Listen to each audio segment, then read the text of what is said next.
గచ్చిబౌలిలోని kick start company యజమాని kidnap కలకలం రేపుతోంది. సీట్స్ కావాలంటూ నలుగురు వ్యక్తులు కంపెనీలోకి వెళ్లి కిడ్నాప్ చేయడానికి రూట్ను క్లియర్ చేసుకొని కిందకి వచ్చి రెక్కీ నిర్వహించారు.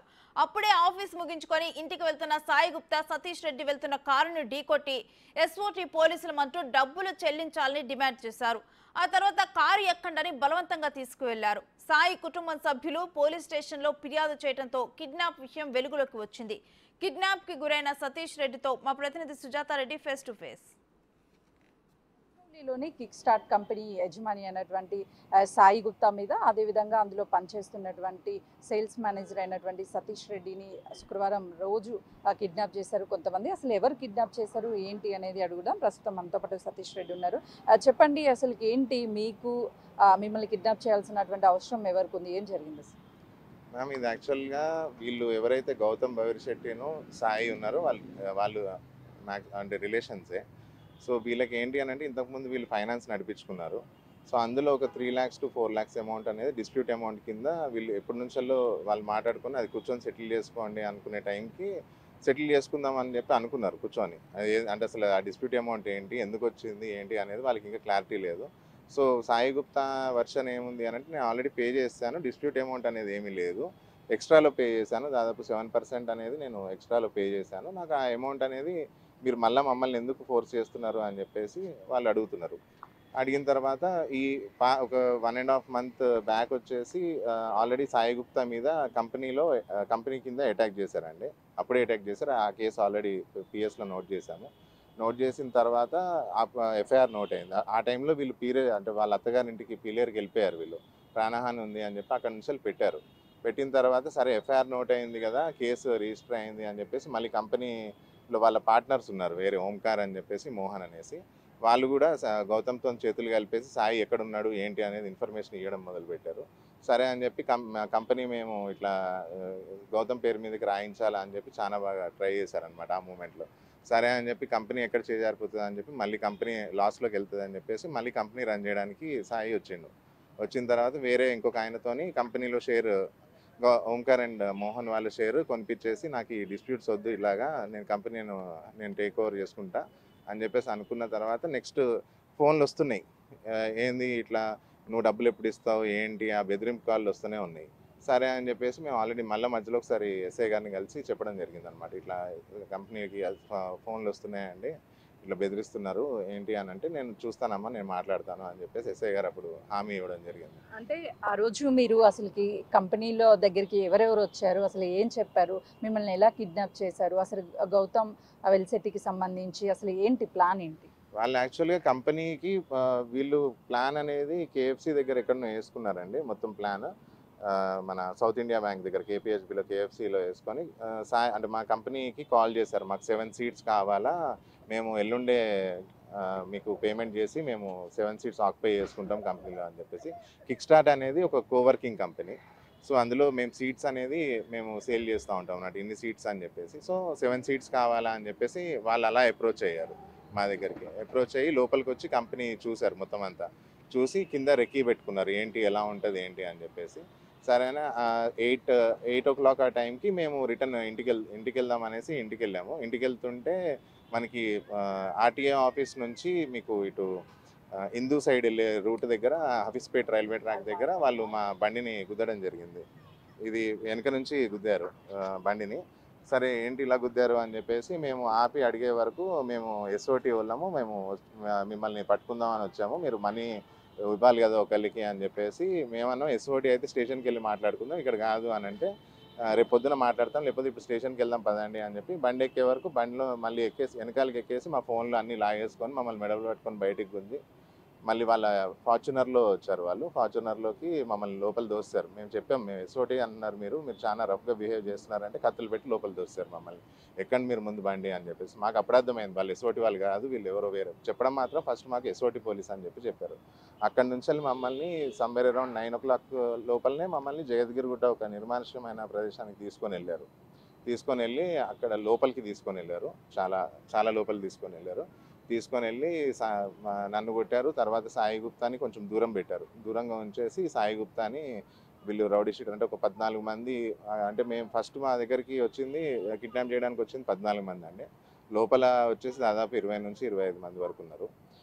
సాయి గుప్తాని చాలా అంటే చంపేస్తాము నిన్ను, ఈరోజు నువ్వు ఉండవు, నువ్వు ఇప్పుడు ఎట్టి పరిస్థితుల్లో నువ్వు మాకు 10 కోట్లు ఇవ్వాలా, 23 కోట్లు ఇవ్వాలి అంటే ఒక ఫిగర్ అనేది ఏం చెప్పట్లేదు వాళ్ళు. 10 కోట్లు 23 కోట్లు, 10 కోట్లు 23 కోట్లు నువ్వు నేను చంపేస్తామని చెప్పి కత్తులు పట్టుకొని కర్రలు పట్టుకొని కొట్టడం జరిగింది. సాయి గుప్తా చాలా తీవ్రంగా గాయపడ్డాడు ఆ దాడిలో. అక్కడ కొట్టేసి ఇంకా తర్వాత నేను నీ కంపెనీ షేర్ రాసి ఇవ్వాలి మాకు, నువ్వు కంపల్సరీ అది చేయాల్సిందే అని చెప్పేసి, షేర్ రాయాలంటే ఏంటి అని అంటే బాండ్ పేపర్ మీద సంతకం పెట్టాలి వీడు, అట్లేదు ఇట్లేదు అని చెప్పేసి, ఇట్లా కాదు ఇక్కడ కాదు ఈ సిటీలో అయితే అవ్వదు, మనం ఏం చేద్దాం అని చెప్పేసి మమ్మల్ని మళ్ళీ 130కి మళ్ళీ బల్లెక్కించుకొని ఫార్చునర్ను ఒకటి I20 సిల్వర్ కలర్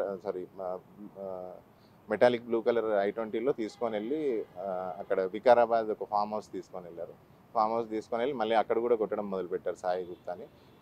కొట్టి తర్వాత చాకచక్యంగా నాకు తెలిసి పోలీసు వాళ్ళు మమ్మల్ని చాలా తొందరగా ట్రేస్ అవుట్ చేయాలి. ఎందుకంటే 6 o'clockకి మా కుటుంబ సభ్యులు వచ్చి ఇక్కడ కంప్లైంట్ ఇస్తే కరెక్ట్గా ఎగ్జాక్ట్లీ 10:30 లోపలనే పోలీసు వాళ్ళు మా దగ్గరికి రావడం జరిగింది. అప్పటికి వాళ్ళు భయపడి మమ్మల్ని ట్రేస్ అవుట్ చేశారని చెప్పి భయపడి వదిలేసి వెళ్ళిపోయారు.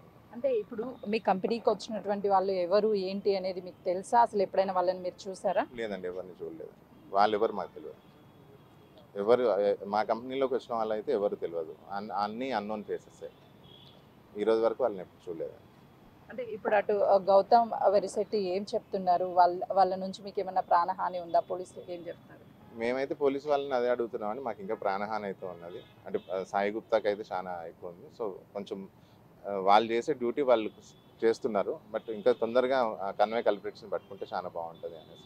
అంటే ఎందుకు మిమ్మల్ని ఆ సమయంలో కొట్టాల్సి వచ్చింది? మీరు ఏమైనా తప్పించుకోవడానికి ప్రయత్నాలు చేశారు? అసలు ఏం జరిగింది అక్కడ పూర్తిగా? లేదండి, ఆ డబ్బులు ఇవ్వాలా, నువ్వు ఎట్టి పరిస్థితులు ఆ డబ్బులు ఇవ్వకపోతే చంపేస్తాము అని చెప్పేసి కొట్టారండి. ఆ ఒక్క విషయం మీదనే కొట్టుకుంటూ మాట్లాడారండి. మేము ఎట్టి పరిస్థితులు ఇలా డబ్బులు ఇవ్వాలా, లేకపోతే నువ్వు చనిపోతావు, మిమ్మల్ని చంపేస్తాను, నువ్వు డబ్బులు ఇవ్వకపోతే నేను చంపేస్తాను వెళ్ళిపోతాను అనేది వాళ్ళ వర్షన్ ఉన్నదండి. అంటే ఆ సమయంలో ఆ చుట్టుపక్కల ప్రాంతాల్లో ఎవరైనా ఉన్నారా? అసలు మీరు ఎస్కేప్ అవడానికి ఏమైనా ప్రయత్నాలు చేశారా? అసలు ఎలా మిమ్మల్ని అంటే అంత లాంగ్ తీసుకువెళ్ళేంత టైంలో ఎక్కడ కూడా బండి ఆపడం కానీ లేకపోతే ఏం చేయలేదు? ఎక్కడ చేయలేదండి. నాన్ స్టాప్ ఎక్కడ కానీ నాన్ స్టాప్ చాలా రఫ్ అండ్ ర్యాష్ డ్రైవింగ్ చేసుకుంటూ తీసుకెళ్లారు ఆ ప్లేస్కి. మధ్యలో మాకు వికారాబాద్ వెళ్ళేటప్పుడు 2 చెక్ పోస్టులు తగిలాయి. 2 చెక్ పోస్టుల దగ్గర పక్కన ఇట్లా కూర్చొనే ఉన్నారు. కూర్చొని నువ్వు పరిచారంటే మీరు బాగోదు అని చెప్పి కత్తులు పట్టుకొనే ఉన్నారు. ఇంకా మేమేం చేయలేని నిస్సహాయ స్థితిలో ఉన్నాం ఆ టైంలో. అసలు ఇంకా పెనుగులాటలు అని అంటే మాకే మళ్ళీ అదేమైనా గుచ్చుకుంటుంది అనే ఒక విషయం మీద మేము అక్కడ ఏం చేయలేకపోయాం. ఇంకోటి మమ్మల్ని తీసుకుపోయినాయి అని నిర్మానుష్య ప్రదేశాలు. అక్కడ నుంచి మనం ఎంత అరిచినా కానీ ఎవరికి వినిపించే పరిస్థితి అయితే లేదు. అక్కడికి వెళ్ళి పరిగెడదామన్నా కానీ ఆ చీకట్లో మనకు ఆ దారి తెలియట్లేదు. అంటే ఇప్పుడు ఏదైతే చెక్ పోస్టులు ఉన్నాయో ఆ ప్రాంతంలో అటు పోలీసులు ఉన్న టైంలో కూడా మీ మీద కత్తులతో బెదిరిస్తున్నారు అన్నారు. మిమ్మల్ని గాయపరిచింది ఎక్కడెక్కడ గాయపరిచారు? ఎలా గాయపరిచారు? అంటే కర్రలతో ఏమైనా దాడి చేశారా? రాళ్ళతోనా? లేకపోతే చేశారండి. కర్రలతోనే దాడి చేశారు. కత్తితోనే 2 సార్లు సాయిని కొట్టడం జరిగింది. అది ఫొటోస్ ఒకసారి నేను చూపిస్తాను మీకు. అంటే ఎందుకు అసలు ఇంత విచక్షణారహితంగా అటు సాయి మీద ఒంటి మీద దెబ్బలు చూస్తే ఎంతో తీవ్రంగా గాయపడినట్లుగా కూడా తెలుస్తుంది. ఆ ఫొటోస్లో కూడా మనకు కనిపిస్తుంది. ఎందుకు అసలు అంత కక్ష? అంటే మీరు చెప్పినట్లు 2-3 లక్షల కోసం ఇదంతా చేశారా? అసలుకి చంపుతారన్న భయం అప్పుడు ఏమన్నా ఏర్పడిందా మీకు? మేమైతే బతుకుతామనే ఆస్తో అయితే లేమండి, చంపేస్తారనే ఆస్తోనే, అంటే వాళ్ళు ఎట్లనే చంపేస్తారు ఇంకా మన పని అయిపోయింది అన్నట్టే అనుకున్నామండి. కాకపోతే దేవుడి దయ మరి ఏంటో కానీ మాకు టైంకి పోలీసు వారు ఏదో ట్రేస్ అవుట్ చేసి మమ్మల్ని తీసుకొని రావడం జరిగింది. కానీ మేము పోలీస్ డిపార్ట్మెంట్ వాళ్ళకి చాలా కృతజ్ఞతలు. అంటే ఇప్పుడు ఈ కేసుకి సంబంధించి ఎంతమంది అదుపులోకి తీసుకున్నారు? ఇంకా ఎంతమంది పరారీలో ఉన్నారు? వాళ్ళకి ఎలాంటి శిక్ష పడితే బాగుంటుందని మీరు అనుకుంటున్నారు? ఇప్పుడు వరకు అయితే నా దగ్గర ఏం రిపోర్ట్ ఏం లేదండి. నేను ఇప్పుడే వచ్చాను స్టేషన్కి. సార్ రమ్మన్నారు. ఒకసారి సార్తో మాట్లాడతాను, సార్ ఏంటి పరిస్థితి ఏంటి అనేసి తీసుకొని. అంటే మొత్తం కలిపి మేము చూసిన వాళ్ళు అయితే మటుకు దాదాపు 14 మంది ఉన్నారండి. 14 మంది పేర్లు కరెక్ట్గా మాకు ఐడియా లేదు, కానీ 14 పేర్లు ఆయన చెప్పారు, గౌతమ్ చెప్పాడు ఇట్లా 14 మంది అనేసి. సో ఎంతమంది గౌతమ్ అయితే అదుపులో ఉన్నాడు, కానీ కన్వే వాళ్ళని ఎంతమంది తీసుకున్నారు అనేది ఇప్పుడు చెప్తా అన్నారు సార్. డబ్బుని ఏ రూపంలో తీసుకొచ్చి ఇవ్వమన్నారంటే మన కుటుంబ సభ్యులకి ఇన్ఫార్మ్ చేశారా? కాల్ చేయనిచ్చారా? వాళ్ళ రిలేషన్స్కి ఎవరికో చెప్తా అన్నారు మేడం. అక్కడ అప్పచెప్పమన్నారు సత్తెనపల్లిలో. సత్తెనపల్లి అనుకుంటే వాళ్ళ రిలేషన్స్కి ఎవరికి అప్పచెప్పమన్నారు మేడం. అక్కడ అప్పచెప్పండి, మేము ఇక్కడ వదిలేస్తాము అనేసి అని అన్నారు. అంటే అప్పుడు మీరు కుటుంబ సభ్యులకి ఏమైనా కాస్ట్ చేశారా డబ్బుల గురించి? అప్పుడు ఇతను ఎవరైతే రౌడీ షీటర్ ఉన్నారో అతను లేవలేదు. మా ఫోన్లన్నీ లాగేసుకున్నారు. మా దగ్గర ఏ ఒక్క ఫోన్ లేదు. ఆయన లేవలేదు. ఆయన లేచిన తర్వాత ఫోన్ ఇస్తామని చెప్పేసి అన్నారు. కానీ ఈ లోపలనే వాళ్ళకి ఇన్ఫర్మేషన్ వచ్చింది, పోలీసు వాళ్ళు మమ్మల్ని ట్రేస్ అవుట్ చేశారు అనేసి. వెంటనే బాండ్ పేపర్ మీద సంతకం పెట్టించుకొని మమ్మల్ని వదిలేసి పరారైపోయారు. అయితే చూస్తున్నాం కదా, ఏదైతే కిడ్నాప్ కలకలం అయిపోయిందో ఈ విషయానికి సంబంధించి పూర్తి స్థాయిలో అటు సాయి గుప్తాకి సంబంధించినటువంటి తన మీద విచక్షణ రహితంగా అటు గౌతమ్ దాడి చేశారు. దాంతో పాటు కిరాయి గోండాలను పెట్టించి మరీ కొట్టారు. ఖచ్చితంగా బాండ్ పేపర్స్ మీద సంతకాలు పెట్టాలి, లేకపోతే 5 కోట్ల రూపాయల డబ్బులు ఇవ్వాలి అని అంటూ డిమాండ్ చేశారు. వీళ్ళిద్దరూ కూడా రిలేటివ్స్గా తెలుస్తుంది. గతం నుంచి కూడా వీళ్ళు కలిసి వ్యాపారాలు చేసినప్పటికీ చిన్న లావాదేవీలు ఏదైతే తేడా జరగడంతో ఇదంతా కూడా చోటు చేసుకుందానని అయితే ప్రస్తుతం ఆ కంపెనీలో పనిచేస్తున్నటువంటి సేల్స్ మేనేజర్ సతీష్ రెడ్డి చెప్తున్నారు.